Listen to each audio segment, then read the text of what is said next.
much. Hello there. Eyes down and sponge slice at the ready as we launch into another Champions League European press update after what has been, to be fair, the most momentous set of matches so far. Milan exiting and Real Madrid crashing out of the Cup 2 at the hands of Lyon in the best French performance on the box since Nicolas Sarkozy's wedding photos.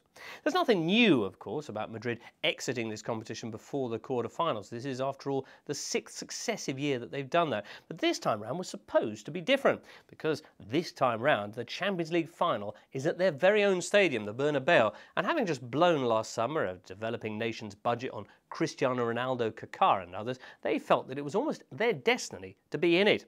Instead, though, Wednesday's 1-1 draw with Lyon puts them out. News greeted with all the perspective you'd expect from the Madrid press. Let's see, AS here. Catastrophe, they say. It's like an earthquake has destroyed the Valley of the Kings. This pharaonic Madrid team have suffered a disaster. Well, pharaohs they might have been, but living in denial they most certainly were, with nobody in the Spanish capital showing the slightest concern pre-game, but despite the fact that they'd lost the first leg in Lyon 1-0. Here's Sergi Ramos of Real Madrid 2 days before the match in Marca, confidently announcing we'll win 3-0.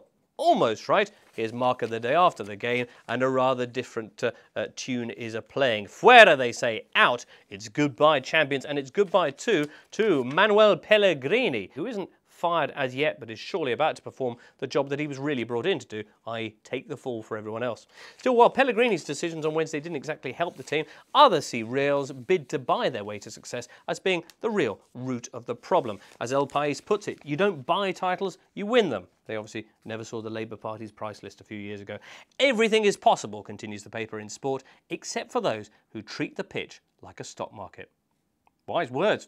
Not everybody, though, in Spain was quite so distressed over the result. Over in Catalonia, they were virtually paying homage to Lyon's achievement. Let's have a look at El Mundo Deportivo, who normally, of course, never let the Madrid sides near their front page. Instead, on Thursday, they were going with a giant KO. Madrid won't be at their final at the Bernabeu, they titter. They'll have to hope that Barcelona are to defend the honour of the Spanish game. Well, that would be as ironic as 10,000 spoons when all you need is a knife, wouldn't it? Or good advice that you just didn't take.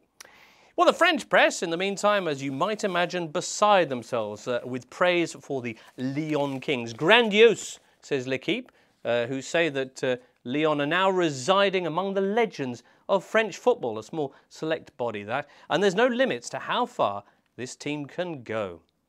Well, while they get all excited about that over in France, Wednesday night at Old Trafford saw another big name exiting the competition, Silvio Berlusconi's Milan, who couldn't have looked more shagged out if they'd been at one of their boss's parties. Abject the Rossoneri were, thrashed 4-0 by Man United in a performance so bad that apparently even Silvio himself switched off halfway through. Here's the Gazzetta dello Sport, which I was waving around before. Once upon a time, there was a Milan, they say, as the Rossoneri, the world's most titled club side, of course, get buried by Wayne Rooney. And the Italians' discomfort at the result was only increased by the fact that with Bayern somewhat unjustly knocking out Fiorentina on the day before in Florence, the Germans have this week now taken a few more slivers off Italy's UEFA coefficient lead. Coefficient chips, if you will, in the two countries' ongoing battle over which of the two gets a 4th Champions League spot.